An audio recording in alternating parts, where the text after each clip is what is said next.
very similar language. Specifically, the Shorter Catechism asks, are all sins equally heinous? The Larger Catechism asks something similar. Are all transgressions of the law of God equally heinous in themselves and in the sight of God? The answer is, this is Larger Catechism 150. All transgressions of the law of God are not equally heinous, but some sins in themselves, just inherently some sins, and by reason of several aggravations, are more heinous in the sight of God than others. What are these aggravations that make some sins more heinous than others? Sins receive their aggravations, and it enumerates them, from the persons offending, from the parties offended.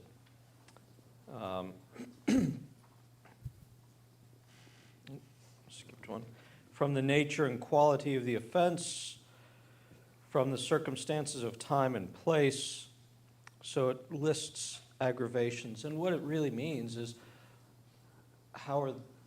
we recognize there's this category of sin, discontent, and yet there are some things that make it worse or more severe. Maybe another way, compounding the sin.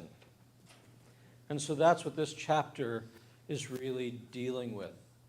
Aggravations of the sin of murmuring, or how we compound this sin, how we make the already grievous sin even more grievous, how we make it worse, right? In that similar sense in which the Catechism talks about the heinousness of sins, some by several aggravations, several compounding qualities or characteristics make the sin worse. And that's what we're considering in this chapter. Ways that we make a sin that's already awful worse. Right? In case you weren't convicted in the last two chapters, we're going to go deeper and show that, and it's not just some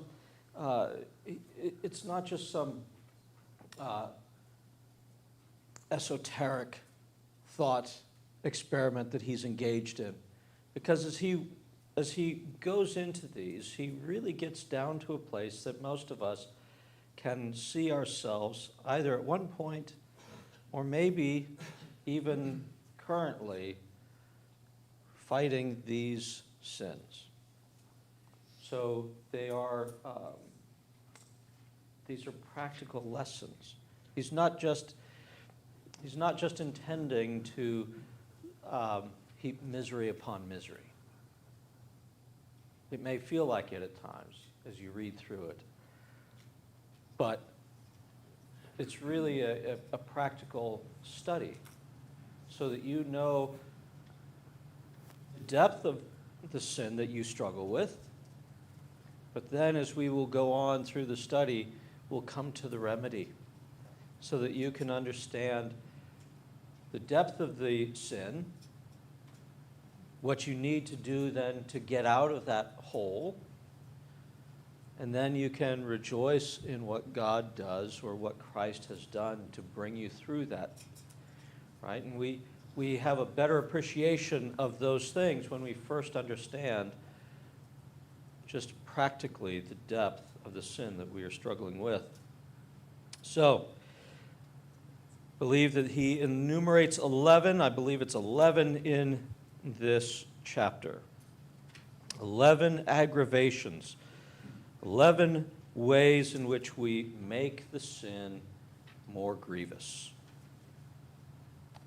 So, some of these he spends significant time on. Others, as he's done before, are addressed more briefly. This first one is actually, he actually spends quite a significant amount of time on. So what is the first aggravation of the sin of murmuring that he addresses here. Jacob. To murmur when we enjoy an abundance of mercy, the greater and more abundant the mercy that we enjoy, the greater and the viler is the sin of murmuring. Yeah. So how great's your, and it seems when you read it and you think about it, you go, huh, that actually is that's a sensible explanation. When you have received great mercy, when you've received abundant mercies, to then grumble, that makes the grumbling more grievous, right? And so again, we can think about, and he's used this illustration. It's given for us, right? We're told that Israel was given for us for an example. The fathers, not always a good example. Sometimes we have the fathers in the wilderness as a negative example, the things not to do, right? Such as you've been released from bondage. You can understand coming to the Red Sea and going, this is a problem.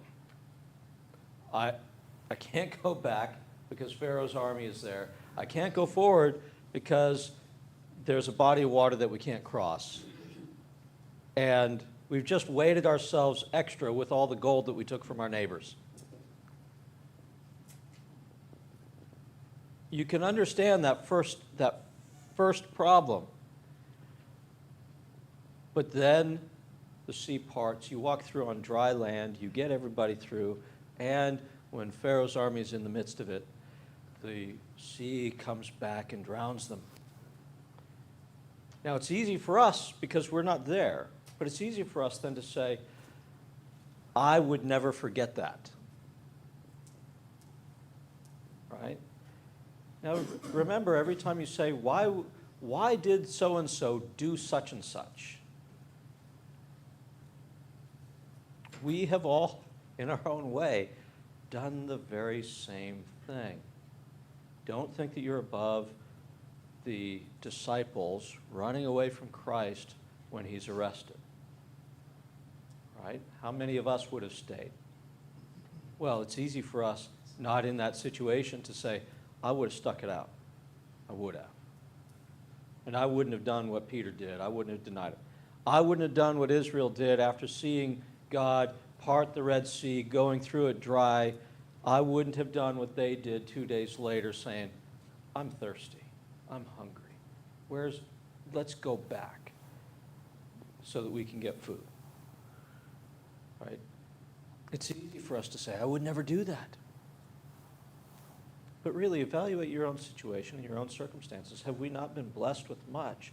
And then when we don't have as much maybe that we want to have, we find a reason to grumble and complain and murmur about our circumstances and our condition. And so this very first one, to murmur when we enjoy an abundance of mercy,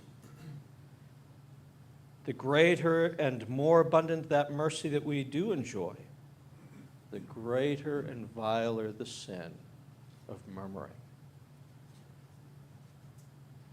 So when you've been given much, then you grumble because you don't have as much, or because something was taken from you at a moment. Things just aren't quite going your way. And he spends a lot of time. He gives a variety of illustrations here. And the aggravation, the compounding of that evil is great because you already have been given much and you're not recognizing the mercies that you have been given. And instead, you're dwelling on what you don't have. But not just dwelling on what you don't have, but you're discontent about it. Now he goes on and argues several additional things here, several applications. He talks about public grumblings and private grumblings, discontent. And so there's a lot that he makes application of. And if there are any questions, he talks about public mercies are the aggravation of private discontent, and it is so of public discontent too. If we receive so many public mercies, and yet if everything goes not in the public according as we desire, we are discontented at that. It will greatly aggravate our sin. And so he's talking about you personally, but he's also extending that and saying, if you live in a culture where you have abundant blessings, and then you grumble about some small or personal discontent. He said, this idea of having great blessing and then grumbling, it applies not just to your minute details, not to your mundane life, but to your surroundings and your civilizations as well. And so you think about the blessings that we have culturally, the blessings that we've had culturally, and how easy it is not to think about that God has bestowed on us, but we're the recipients of those blessings, right? We live in this culture, and so we're blessed by those things, right? And so we can bring that. There was a fire in a local church this week, and there were several fire stations from neighboring communities that all came out to the fire, right? One of the blessings that we have culturally is that we have local firehouses, and we're not still working on with bucket brigades, right? We can call a fire station. And so there are great blessings that we derive just from living where we live. And yet it's easy to neglect those and not think about the public blessings, or the public, what he refers to as public mercies, those public blessings, and then just focus on personal and private discontent. And he says that this is part of that umbrella. If you have great mercies, you've been given great mercies, and the greater the mercies you've been given, the greater the sin is of your complaining and grumbling. All right. Before moving on, any comments or observations on that? All right. The next one, Edward, you had your hand up before? It's when we murmur for small things. That's the second aggravation. Yes. Second aggravation is when we murmur for small things. And here he uses the illustration of Naaman, right? He came, I hear you're a prophet of God. I've got this leprosy. Heal me. What was he told? Go bathe in the Jordan. Like, that festering thing?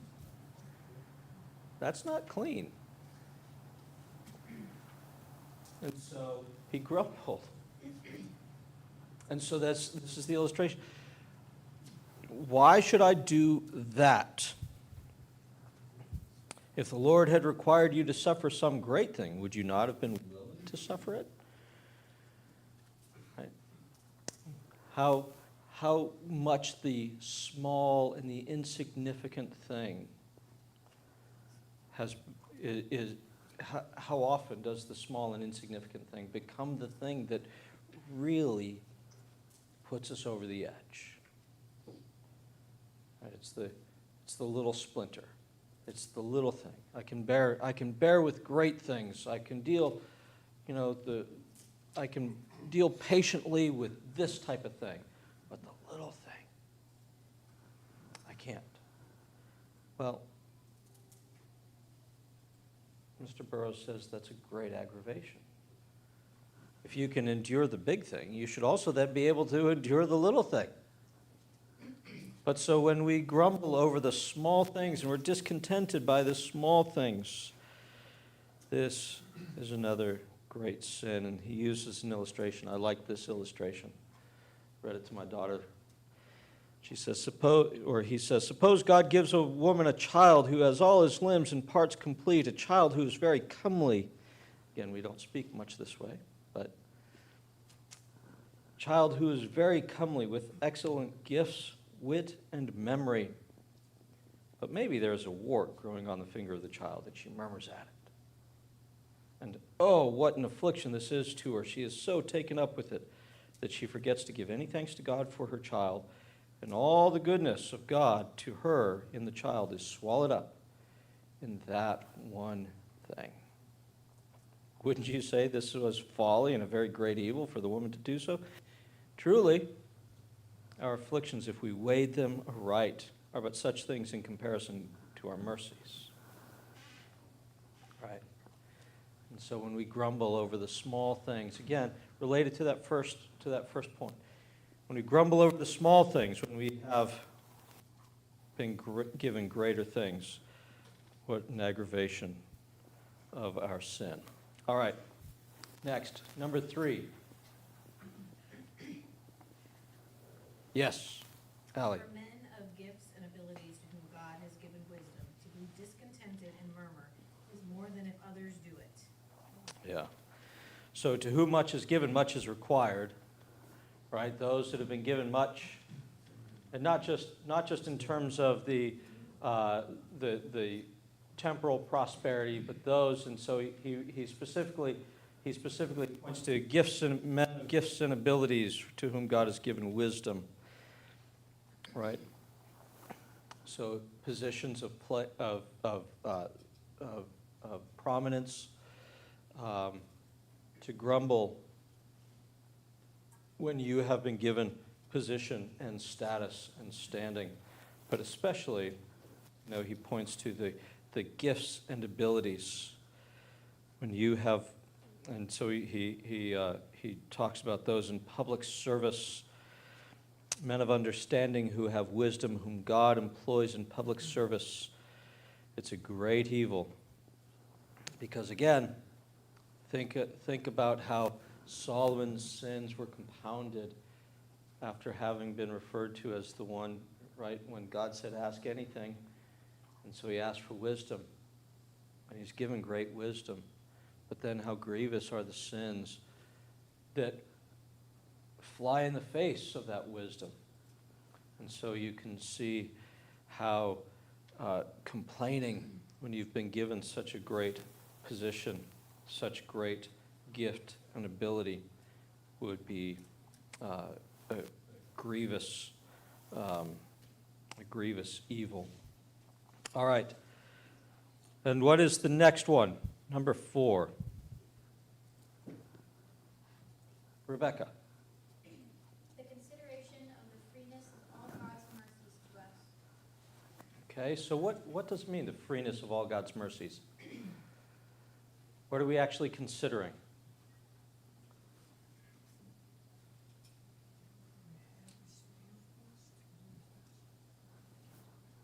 Abigail? How merciful He is to us. All right, so again, these seem to be related. They connect very well with other ones. God's given us great blessings. He's given us great mercies, not that you earned, right? So the freeness of the gifts and the graces, the freeness of the mercies that He's given you these things out of His goodness, out of His kindness, out of His grace, out of His mercy, not because you earned them. And so you would complain because God didn't give you. And throughout this chapter, he comes a few times to say, imagine if a child did this, or this aggravation is like a child who does this thing, and this is the child that wants the candy, and you give him a candy, but no, that's blue, and I wanted red. Right? Completely overlooked that it was a gift to you in the first place, but that's not the gift I wanted. Right? Or completely overlooking the fact that everything that you have is a manifestation of God's free gift to you. You didn't deserve what good things you got. You didn't deserve any of the things that you got. And now you're going to complain that what was given freely was not what you really wanted. And so we can see again how that compounds the sin of grumbling. All right, number 5. Mariah. For men and women to murmur and be discontented and impatient when they have the things for the want of which they were discontented before. Right. Can you explain it? That it's worse when they were grumbling, they had and asking for something beforehand. They now have those things and they're not happy with them anymore, which is making their current grumbling worse. Right. So, like the what? Like the fisherman's wife? Yes. So, you grumble and grumble and grumble and complain and complain and complain. And God gives you what you complained for. And now, you're going to grumble and complain because of what you've been given, because of what you have. Right? The depth of ingratitude, the depth of discontent in that. And so this is where he says, sometimes it's like this with children. So it is sometimes with children. They'll cry for a thing, and when you give it to them, they then throw it away. They are as much discontented as they were before. So it was with the people of Israel. Nothing would quiet them, but they must have a king. Samuel would have persuaded them to the contrary and told them what kind of king they would have. And when they had a king, what shall a king do to us? Hosea 10:3 says. They were not contented when they had one. Right? Give, give, give. Finally, here you have. That's not what I wanted. That's not the thing I wanted, or that's not the way I wanted it in. Whatever it is. Right? And so it's not just a general discontentment, but it's an aggravation then of our discontent. All right. So moving on to number 6. Yes? For those men and women who be discontented and murmur, whom God has raised from mean and low estates and positions. Yeah. So when God has raised up people out of poverty, when he's raised them to positions of power, right? And we know. So as I was reading through some of these, I was thinking, Aesop's fables touch on quite a number of these attitudes, right? Where, and the fables and the in the older generations, the moralistic tales, right? Someone comes to a position of prominence and suddenly they've forgotten everybody that they knew and look down on everybody that they had struggled with for so long. Makes for some compelling movie storylines, right? Rags to riches, only you've forgotten everybody that you suffered with and struggled with.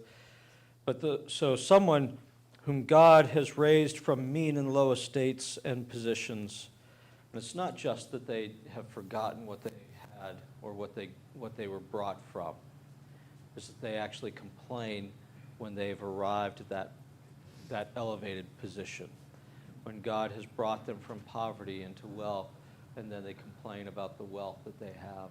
Right? So again, we see how many of these aggravations overlap with others, but all of these compound, and we can see how easy it is for us.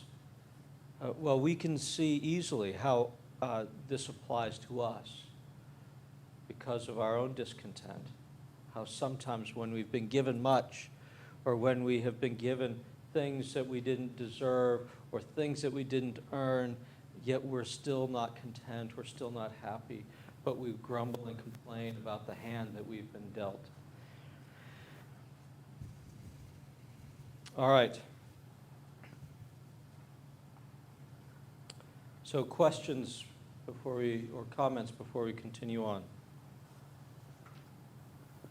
All right, Edward, number 7, right? We're on 7 now? 7, yes. Number 7. Those to be discontented who have been very great sinners whom God made their former life. Okay. So again, similarly, thinking about those that have come from a low condition, a low position, a mean and low estate, when God has saved you out of grievous sin, for you then to grumble against God's providence is as though you're saying to God that he didn't know what he was doing, or what he did in redeeming you was insufficient. Somehow God messed something up.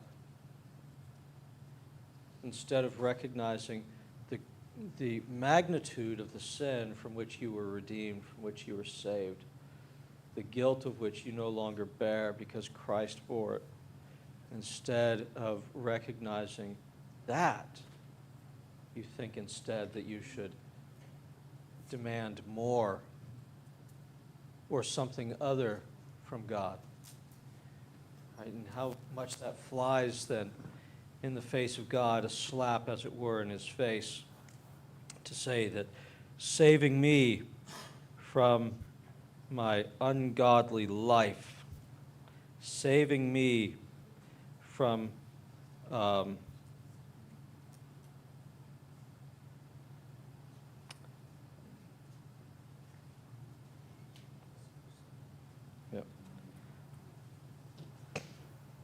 saving me from my sin and my previous estate was not sufficient. And so, wrapped up in these sins of these aggravations of discontent is very much an attitude of arrogance on our part. And so the contentedness, with contentedness, that contentedness comes with humility, right? Recognizing what God has done for us and where he has brought us and the provisions that he has given to us. And so that, again, helps us in our understanding of our own condition and our contentedness in it. All right, number 8.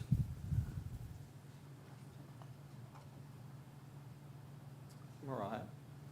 For men who are of little use in the world to be discontented. I think it's like the Bible verse that says if you don't work, you don't eat, and then they complain that they don't have food to eat. Okay.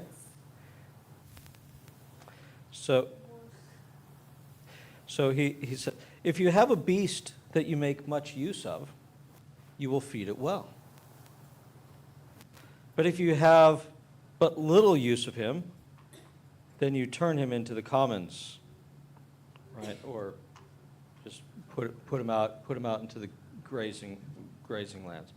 Little provision serves his turn because you do not make use of him. Now, I would say we don't tend to talk this way often about people, right? For men who are of little use in the world to be discontented. If we live so as to be exceedingly useful to God and his church, we might expect that God would be pleased to come in some encouraging way to us. But when our consciences tell us to live and do but little service for God, why, what if God should turn us upon the commons, right?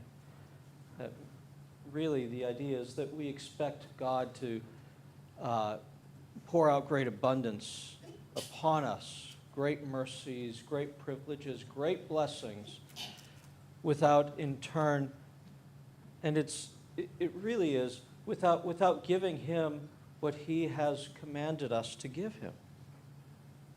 But even so, it's like, I did the minimum. So, consider, as all of our students are going back to school, what would happen when the teacher says, I want a 5-page paper on such a topic.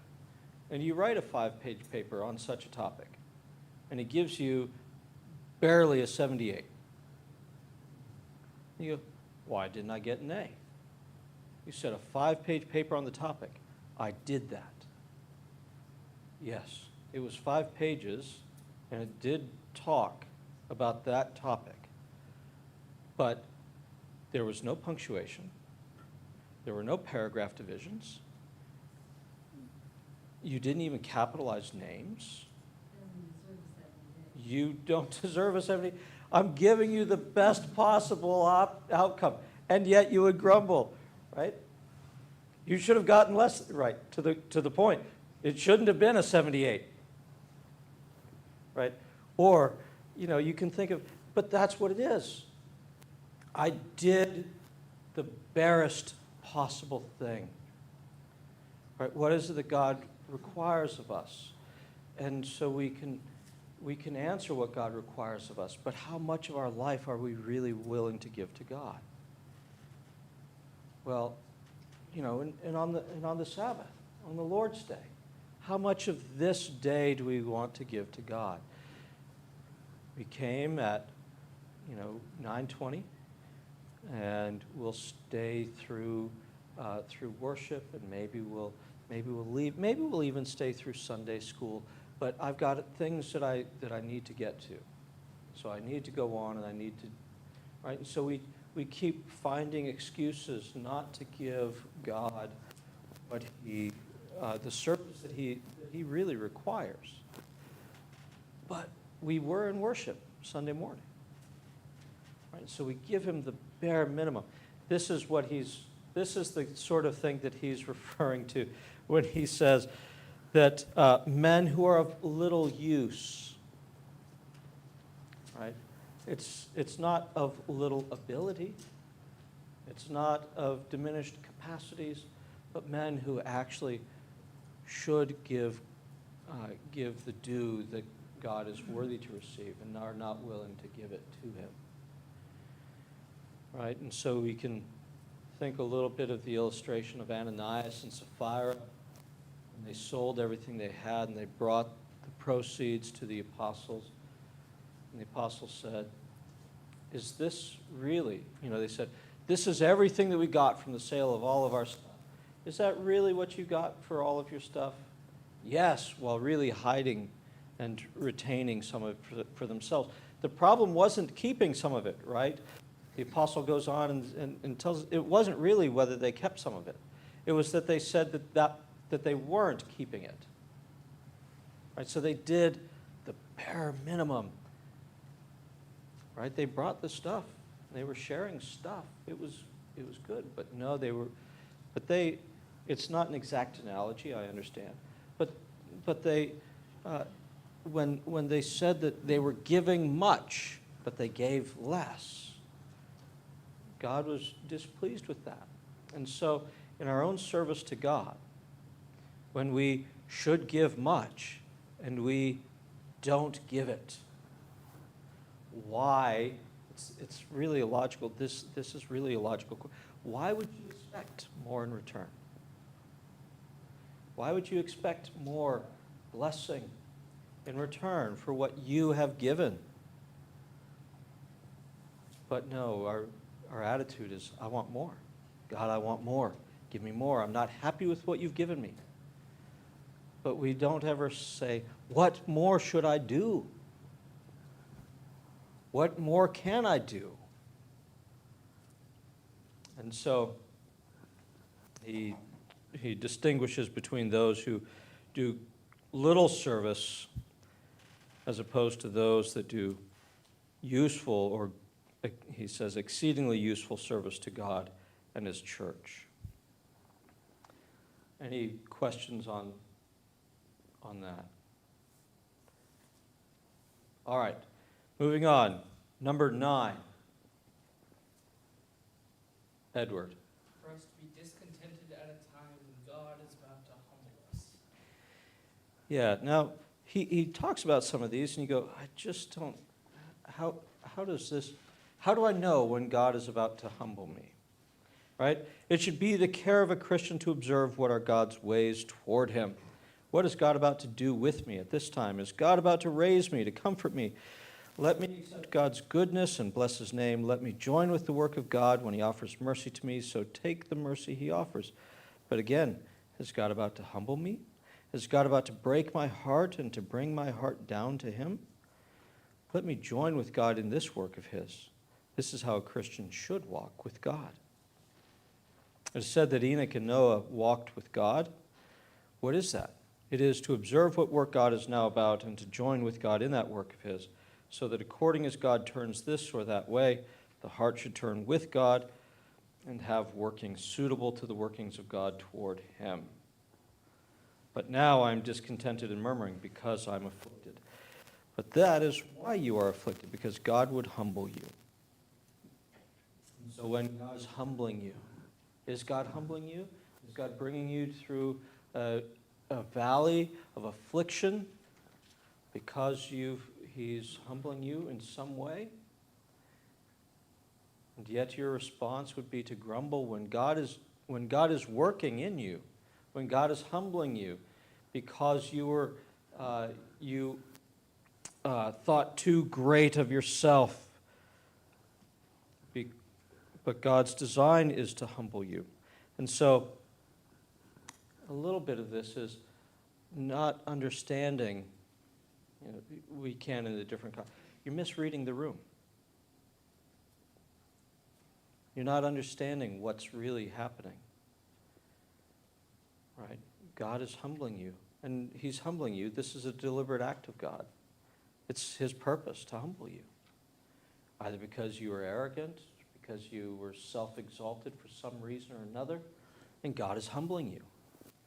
But instead of understanding that God is humbling me, you think that God is for some other reason or purpose, afflicting you. Right? And so when we do sin, or when there is an affliction upon us, one of the things that James teaches us is that we should evaluate whether there's sin that is the cause of our affliction. Right? So in the end of James, he talks about confessing your sin, repenting of your sin when you're sick. Now, that's not to say that every illness is caused by sin. But we have to understand, maybe this illness is because of sin. Maybe this is because of that. And we have to understand then what God is doing. Is God humbling you? Why am I in the midst of this affliction? Well, because you were not humble. You thought more of yourself than you should have. You thought yourself greater than you are. And so God is humbling you. But instead of understanding God's humbling hand, what God is really doing to work in you, you instead are grumbling as a consequence of it. Why would God do such and such to me? Why would, God can't be doing it for that reason. He must be doing it for this other reason, whatever it is. No, you still refuse to recognize that this affliction in your life was here to humble you, to bring you to your knees so that you might have greater dependence upon God, that you might recognize your sin and turn away from it. Right? It's a little bit like when Hurricane Katrina nearly eliminated New Orleans. Remember Pat Robertson going on his 700 Club and making some reference to God's judgment. Right? This was God's judgment upon New Orleans. And of course, many were quick to say, you don't know God's judgment. And maybe it was an overstatement. Maybe we don't know exactly what was in God's mind. But we do know that God sometimes judges in such a way. But instead of New Orleans saying, maybe there is something to it. Maybe we should consider whether, Mardi Gras is the right thing for us to be really engaged in as a regular habit. Maybe we should evaluate our attitudes in this way. Maybe we should reflect upon our own condition, our own attitudes, our own behaviors, our own, like, no. How dare you say that? God's a loving God and he would never do anything like that. Right? That was the response instead. Now, I'm not necessarily saying that Pat Robertson was right in all of his statements, but there wasn't even the self-reflection, the moment of self-reflection to say, maybe there's something we should take a step back from here. But that's the attitude that he's addressing in this one, discontented at a time when God is humbling us. All right, number 10. Yes? The more palpable and remarkable the hand of God appears to bring about an affliction, the greater is the sin of murmuring and discontent under an affliction. So when it's obvious that God is at work, when it's an obvious thing, so using the illustration of Hurricane Katrina, if it was obvious that God was doing this for that reason, then to stand up and say, no, I reject it, I refuse it out of hand, and to show our discontent is a great aggravation of it. Because instead of recognizing again God's hand, we refuse it. We push it away. And so the great aggravation is rejecting God when he himself is obviously at work. And then the final one. Yes, Winnie. To be discontented, though God has been exercising us for a long time under afflictions, yet still to remain discontented. Yeah. So think about the number of times that you've had to tell your children not to do something. And they still do it. Over and over and over again. And how frustrating it is as parents to have to say to our kids again, I have told you that repeatedly, and you still refuse to listen. You still refuse to obey. Think of how that aggravates us. Think about how, dare I say, infuriating it is as parents when our children refuse to listen. And they continue to repeat the same sins over and over again. That's what he has in mind here. That's what he has in mind when God has been exercising us for a long time under afflictions. Why is this affliction continuing? Why is it enduring? Why is it going on? Why? Instead of recognizing that God has been instructing us, instead of setting our cares upon God and recognizing his provision for us, even in our affliction, that we would shake our fist at God and complain and grumble at him. And so these are the aggravations that he enumerates in this lesson, the compounding of our sin in these ways, our compounding of the sin of grumbling and discontent. The next chapter, God willing, that we'll consider in 2 weeks is chapter 11, the excuses of a discontented heart. And so we'll look into the things, again, very practically, that we have, maybe sometimes we're more disposed to engage in excusing our own condition rather than owning it and repenting of it. So let's close our time in prayer. Oh God, we do confess that we have not been content with your providential hand in all of our circumstances.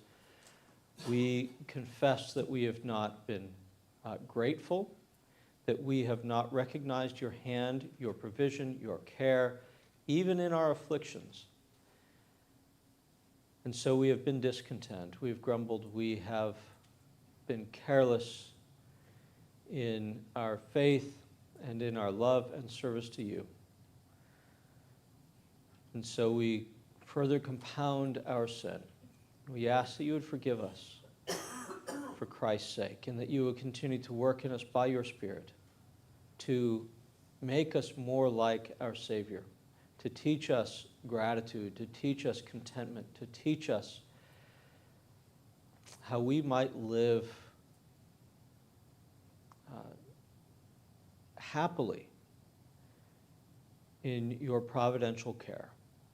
We ask that you would continue to work in us such sanctification. In Christ's name, amen.